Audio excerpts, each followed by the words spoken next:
Hello everyone, this is Hitesh भैया। आज आपके भैया आपके लिए एक ऐसा विज्ञान का टॉपिक लेकर के आए हैं जो कि क्लास 10 साइंस का ऐसा टॉपिक है। अगर आपने ये तैयार कर लिया तो मेरे प्यारे भाई आप लोगों के 7 नंबर बिल्कुल पक्के हो जाएंगे। और मेरे प्यारे भाई 7 नंबर बहुत ज़्यादा होते हैं, इसको छोड़कर बिल्कुल मत जाना। वीडियो को स्किप मत करना, वीडियो को बिल्कुल भी मत छोड़ना, क्योंकि अगर आपने ये टॉपिक अभी नहीं तैयार किया तो कभी नहीं तैयार कर पाओगे। 7 नंबर का टॉपिक होता है, हर साल इससे क्वेश्चन बनता है, बेहद खास और बेहद इंपॉर्टेंट टॉपिक है।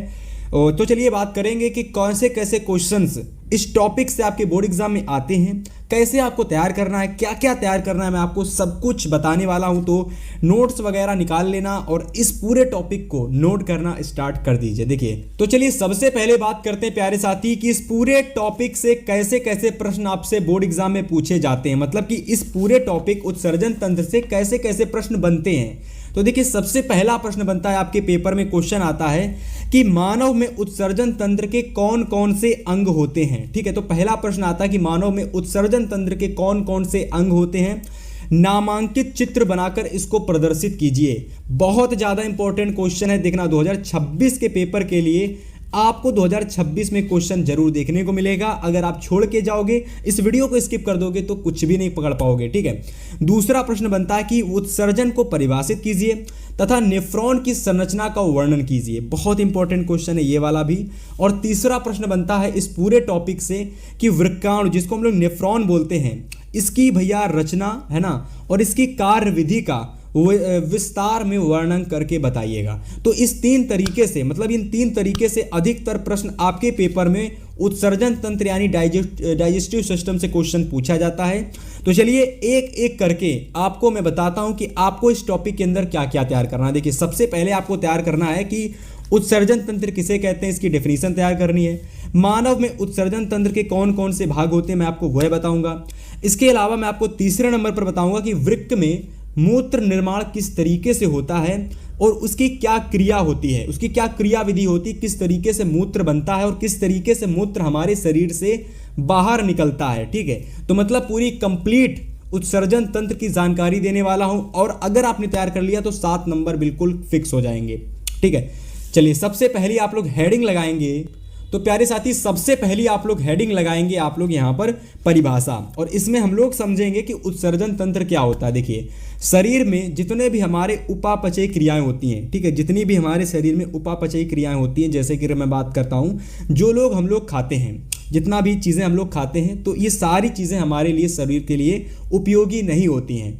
इसमें से बहुत सारी चीज़ें जो होती हैं हमारे लिए उपयोगी नहीं होती हैं। जो उपयोगी नहीं होती हैं ना, इन चीज़ों का शरीर से बाहर निकलना या फिर ये अनुपयोगी चीज़ें हमारे शरीर के लिए उत्सर्जी पदार्थ कहलाते हैं। और उत्सर्जी पदार्थों का शरीर से बाहर निकलने की जो प्रक्रिया होती है, जो क्रिया होती है ना, ये उत्सर्जन कहलाती है। और इस पूरे टॉपिक को हम लोग बोलते हैं उत्सर्जन तंत्र। तो फिर से आप लोग लिखना प्रारंभ करेंगे कि शरीर में उपापचय क्रियाओं के फलस्वरूप बने उत्सर्जी पदार्थ का शरीर से बाहर निकलना उत्सर्जन कहलाता है। तो इतना आप लोग परिभाषा में लिखेंगे। ठीक है, और इसके बाद आप लोग लिखना प्रारंभ करेंगे कि इस क्रिया में क्या होता है कि अगर मैं सहायक अंगों की बात करता हूं तो इस क्रिया में जितने भी हमारे सहायक अंग होते हैं जो इस क्रिया को सफल बनाते हैं, तो उनको हम लोग उत्सर्जी अंग बोलते हैं। जैसे कि अगर मैं बात करता हूं कि आपके, जैसे कि आपने घर बनवाया और घर बनवाते समय आप लोगों के, जैसे कि जब घर बनता है तो ऊपर क्या होता है कि छत ढाली जाती है। तो छत जो ढाली जाती है उसमें बहुत सारी क्रियाएं होती हैं, मतलब कि आपको मशीन वगैरह लगानी पड़ती है। मशीन लगाने के बाद जो भी मसाला होता है वह ऊपर जाता है और बहुत सारे जो मिस्त्री वगैरह होते हैं वह कार्य करते हैं, तब जाकर के कहीं हमारा जो छत है वह ढल पाती है। सेम उसी तरीके से क्या होता है कि हमारी उत्सर्जन की क्रिया में बहुत सारे उत्सर्जी अंग होते हैं जो कि इस क्रिया को संपूर्ण कराते हैं, संपूर्ण बनाते हैं। तो उन सहायक अंगों को हम लोग उत्सर्जी अंग बोलते हैं। तो उत्सर्जी अंग परस्पर मिलकर उत्सर्जन तंत्र बनाते हैं। और अगर मैं बात करता हूं मनुष्य में जो सबसे मुख्य उत्सर्जी अंग होता है प्यारे साथी, वह हमारा वृक्क होता है, जिसको हम लोग किडनी बोलते हैं। ठीक है, इसको नोट कर लेना। सबसे पहले इतने का स्क्रीनशॉट लो, फिर मैं आपको आगे बताता हूं। देखिए, आगे अगर मैं बात करता हूं प्यारे साथी, तो आगे आप लिखेंगे कि यकृत उत्सर्जन की क्रिया में महत्वपूर्ण भूमिका निभाता है। अगर मैं बात करता हूं प्यारे साथी, आगे देखिए, 1 मिनट आगे,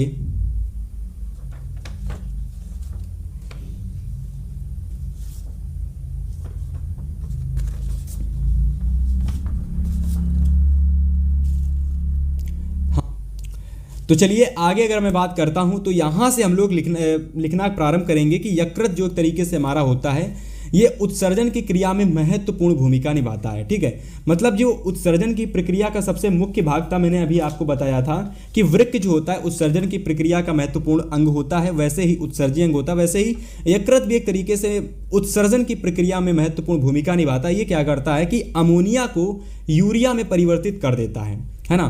वहां से क्या होता है कि जो भोजन होता है वो अच्छे तरीके से कह सकते हो डाइजेस्ट हो पाता है ना। आगे आप लोग हेडिंग लगाएंगे मानव में उत्सर्जन। यहाँ मानव में उत्सर्जन की जो संरचना होती है वह हम लोग समझेंगे। ठीक है, मानव में उत्सर्जन तंत्र की जो संरचना होती है उसको हम लोग समझेंगे। और उत्सर्जन तंत्र की संरचना में हम लोग ये वाला डायग्राम समझने वाले हैं। ये वाला जो डायग्राम होता है, ये डायग्राम में आप लोगों के 4 से 5 भाग होते हैं। सबसे पहले हमारा वृक्क होता है, दूसरा हमारा मूत्र वाहिनी होती है, तीसरा हमारा मूत्राशय होता है, चौथा मूत्र मार्ग और अंतिम हमारा मूत्र रंध्र होता है, जहां से हमारा मूत्र बाहर निकलता है। ठीक है, तो देखिए यहां से हम लोग क्या करेंगे प्यारे साथी, यहां से हम लोग मूत्र के बाहर निकलने की प्रक्रिया के तहत हम लोग उत्सर्जन को समझेंगे। देखो सबसे पहले क्या होता है, जो भी चीज़ें हम लोग खाते हुए हमारे मुंह में जाती हैं, मुख से जाने के बाद हमारी ग्रास नली यानी कि जो हमारी गर्दन होती है इससे जाते हुए जो भोजन होता है, एक तरीके से जो हम पानी पीते हैं, सबसे पहले जो पानी होता है, पानी को समझो, भोजन को ना समझो, पानी को समझो। पानी जो हम लोग पीते हैं वो सबसे पहले वृक्क में आता है। यहाँ से जो वृक्क होते हैं ये पानी को क्या करते हैं कि फिल्टर करना स्टार्ट कर देते हैं। फिल्टर करने का मतलब है जितना पानी हमारे लिए उपयोगी है ये उतना ले लेते हैं, जितना अनुपयोगी पानी होते हैं ये मूत्र वाहिनियों के द्वारा मूत्राशय से मूत्रमार्ग और मूत्र रंध्र के द्वारा ये पानी बाहर निकल जाता है। तो वही चीज़ यहाँ पर हम लोग पढ़ेंगे कि मानव के उत्सर्जन तंत्र में एक जोड़ा, मतलब ये 2 होते हैं, तो एक जोड़ा वृक्क होते हैं जिसको हम लोग किडनी बोलते हैं, एक हमारी मूत्र वाहिनी होती है, मतलब 2 हमारी मूत्र वाहिनियाँ होती हैं, हमारा एक मूत्राशय होता है और एक हमारा मूत्र मार्ग होता है। तो ये होती है संरचना हमारे उत्सर्जन तंत्र की। आगे प्यारे साथी आप लिखेंगे कि वृक्क बीज की आकृति के समान रचना होती है। अगर मैं वृक्क की बात करता हूँ प्यारे साथी, तो वृक्क जो होता है ये बीज के आकृति के समान रचना होती है, ठीक, जो कि उदर में रीढ़ की हड्डी के दोनों ओर स्थित होते हैं। ठीक है, आगे आप लोग लिखना प्रारंभ करेंगे कि प्रत्येक वृक्क से एक दूसरे मूत्र, प्रत्येक वृक्क से क्या होता है कि एक एक मूत्र वाहिनी निकलती है। जैसे कि अगर आप मैं बात करता हूं तो एकदम सिंपल है। देखो इस अगर संरचना को देखोगे, इस पूरे डायग्राम को देखोगे ना प्यारे साथी, तो इस डायग्राम में आपको एक जोड़ी वृक्क दिखेंगे और दोनों वृक्क से एक एक मूत्र वाहिनी निकली हुई है। जैसा कि क्वेश्चन कह रहा था कि हर एक वृक्क से एक एक मूत्र वाहिनी निकली होगी, तो एक एक मूत्र वाहिनी आपकी लिखनी हुई है। ठीक है, इसके बाद क्या होता है, ये दोनों की दोनों मूत्र वाहिनियां जो है मूत्राशय से आपस में कनेक्टेड होती हैं। ठीक है, देख सकते हो। ठीक है, ये मूत्राशय से जुड़ी होती हैं। तो यहाँ पर जितना भी आपका मूत्र होता है ये सारा का सारा मूत्र यहाँ पर एकत्रित हो जाता है और इस मूत्र रंध्र के द्वारा ये बाहर निकल जाता है। ठीक है, तो यहाँ से देखिए मूत्राशय में खुलती हैं जाके, जितने भी ये दोनों की दोनों मूत्र वाहिनियाँ, खुलने का मतलब होता है जुड़ी होना, खुलने का मतलब होता है जुड़ी होना। ठीक है, तो ये दोनों की दोनों मूत्र वाहिनियाँ कहाँ पर खुलती हैं जाकर के, मूत्र आशय में। ठीक है, आगे आप लिखेंगे कि वृक्क में मूत्र बनने के बाद में, जब हमारा वृक्क में ये जो हमारे वृक्क होते हैं यहाँ पर जब मूत्र बनना स्टार्ट हो जाता है, जो हम पानी पीते हैं, जो पानी हमारा अनुपयोगी होता है, ये हमारा कह सकते हो कि वृक्क के द्वारा मूत्र वाहिनी में आता है, तो वृक्क में ही हमारे मूत्र का निर्माण होता है। तो वृक्क में मूत्र बनने के बाद में मूत्र वाहिनी में होता हुआ मूत्राशय में आ जाता है, मूत्र वाहिनियों के द्वारा होता हुआ इस भाग मूत्राशय में आ जाता है, जो कि मूत्र मार्ग, ये मूत्र मार्ग है। ठीक है, जो कि मूत्र मार्ग द्वारा बाहर निकल जाता है। प्रत्येक वृक्क में उत्सर्जन के लिए लाखों की संख्या में वृक्क क्या होते हैं प्यारे साथी, आगे बात कर, वृक्क नलिकाएं होती, क्या होती, लाखों की संख्या में वृक्क नलिकाएं होती, कहाँ पर, वृक्क में। ठीक है, इसका ऊपरी सिरा कप के आकार जैसा होता है ना, जिसे हम लोग बोमेन संपुट कहते हैं। तो इतना आप और लिख दोगे। ठीक है, आगे अगर मैं बात करता हूं कि वृक्क में मूत्र निर्माण की क्रिया विधि, तो ये बहुत इंपॉर्टेंट है, बहुत अच्छे से समझना। सबसे पहले उत्सर्जन के भाग देखिए।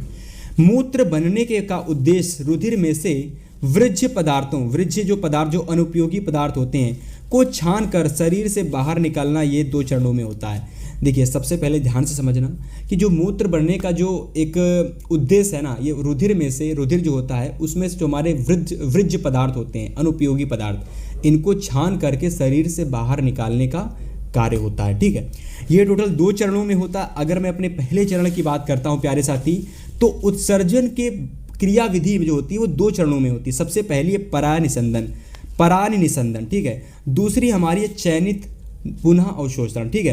तो पहली हमारी पराय निस्यंदन। सबसे पहले ध्यान से समझना, इसमें आप क्या लिखोगे, देखो आप केवल ध्यान से समझना, बोमेन संपुट की दीवार बहुत पतली होती है। अब देखो यहाँ पर मैं आपको दिखाता हूँ, इसको देखो, ये है, ये हमारी पूरी एक तरीके से फिल्टर का कार्य करती है। ये जो है हमारी एक तरीके से पूरा फिल्टर का कार्य करती है। और प्यारे साथी ये जो होता है ये वृक्क के अंदर होता है। ये कहाँ पे होता है, तो ये वृक्क के अंदर होती है। ये संरचना हमारे कहाँ पर होती है प्यारे साथी, वृक्क के अंदर होती है। जिस तरीके से आपने देखा होगा कि जो घरों के पानी होते हैं, जिसमें हम लोग कह सकते हो कि आरओ होते हैं, घर के जो आरओ होते हैं ना, आरओ क्या करते हैं, पानी को फिल्टर करते हैं।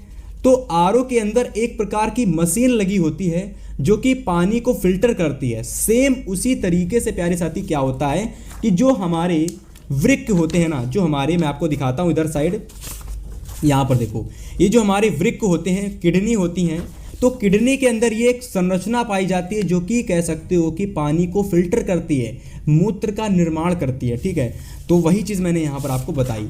तो यहाँ तक कि आप लोगों ने समझा होगा कि सबसे पहले पराय निस्यंदन। तो पराय निस्यंदन जो हम लोग समझने वाले हैं वो इसी के अंदर समझने वाले हैं। तो पराय निस्यंदन में क्या होता है कि जो बोमेन संपुट की दीवार होती है बहुत पतली होती है। इसमें क्या होता है कि पराय निस्यंदन एक चीज़ होती है इस पूरी रचना में, है ना। तो इसके क्या कह सकते हो कि पराय निस्यंदन की प्रक्रिया में बोमेन संपुट की दीवार बहुत पतली होती है जो एक फिल्टर की तरह कार्य करती है ना। वृक्क जो होते हैं धमनी में आने वाले रुधिर में नाइट्रोजन वृज्य पदार्थ जैसे यूरिया, यूरिक अम्ल होते हैं। हमारा जो कह सकते हो रुधिर होता है, जो हमारा डीएनए होता है, ब्लड होता है, खून होता है, इसमें हमारे बहुत सारे वृज्य अनुपयोगी पदार्थ होते हैं जैसे कि यूरिया होता है और यूरिक अम्ल होता है। तो यूरिया और यूरिक अम्ल जैसे जो भी हमारे वृज्य पदार्थ होते हैं, रुधिर क्या करता है, रुधिर के कोशिका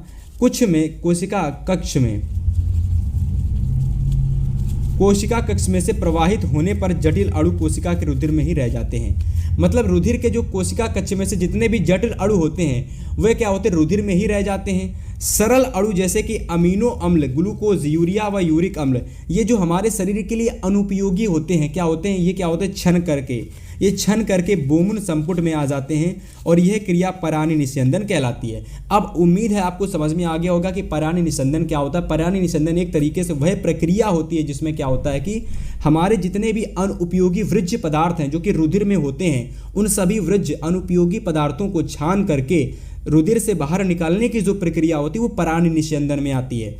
तो उम्मीद है पराय निस्यंदन आपने समझा होगा। ठीक है, और याद कर लेना कि बोमेन संपुट की दीवार जो पतली होती है, इसी के द्वारा क्या होता है कि हमारा जो हम पानी पीते हैं वह हमारा पानी फिल्टर होता है। ठीक है, उम्मीद है समझ में आया होगा। दूसरी आप लोग हेडिंग लगाएंगे चयनित पुनः अवशोषण। ठीक है, और इसमें आप लिखना प्रारंभ करेंगे कि चयनात्मक पुनः अवशोषण की प्रक्रिया में उपयोगी पदार्थों का वापस रक्त में अवशोषित कर लिया जाता है ताकि शरीर इन्हें फिर से उपयोग कर सके। ठीक है, ताकि शरीर जो है इन्हें फिर से उपयोग कर सके। और यह प्रक्रिया मुख्य रूप से नेफ्रॉन के समीप उपस्थित नलिका में होती है ना। जैसे कि अगर मैं बात करता हूँ यहाँ पर, अगर आप नेफ्रॉन की संरचना को देखोगे, इस एक तरीके से ये हमारे पानी को फिल्टर करने का कार्य करता है। जिस तरीके से आरओ में एक मशीन लगी होती है जो कि हमारे पानी को फिल्टर करती है, सेम उसी तरीके से वृक्क यानी किडनी के अंदर हमारे नेफ्रॉन एक संरचना होती है, वृक्क नलिका, जो कि हमारे एक तरीके से पानी को क्या कर सकते, पानी कह सकते हो कि पानी को फिल्टर करती है। तो ये हमारे वृक्क के अंदर पाई जाती है। तो वही चीज़ यहाँ पर बताई गई कि उदाहरण के लिए ग्लूकोज, अमीनो एसिड और इलेक्ट्रोलाइट्स को वापस रक्त में अवशोषित कर लिया जाता है। मतलब क्या होता है कि जो हमारा डीएनए है जब ये पूरी तरीके से शुद्ध हो जाता है तो इसको वापस क्या होता है, अवशोषित कर लिया जाता है। जबकि यूरिया जैसे अपशिष्ट पदार्थों को मूत्र में जाने दिया जाता है ना। और यूरिया व यूरिक अम्ल जैसे उत्सर्जी पदार्थ का पुनः अवशोषण नहीं होता, ताकि क्योंकि ये भाई उत्सर्जी पदार्थ होते हैं, इनको वापस नहीं लिया जा सकता, ये हमारे लिए अनुपयोगी हैं, है ना। अतः ये जो पदार्थ होते हैं वृक्क नलिका में ही रह जाते हैं।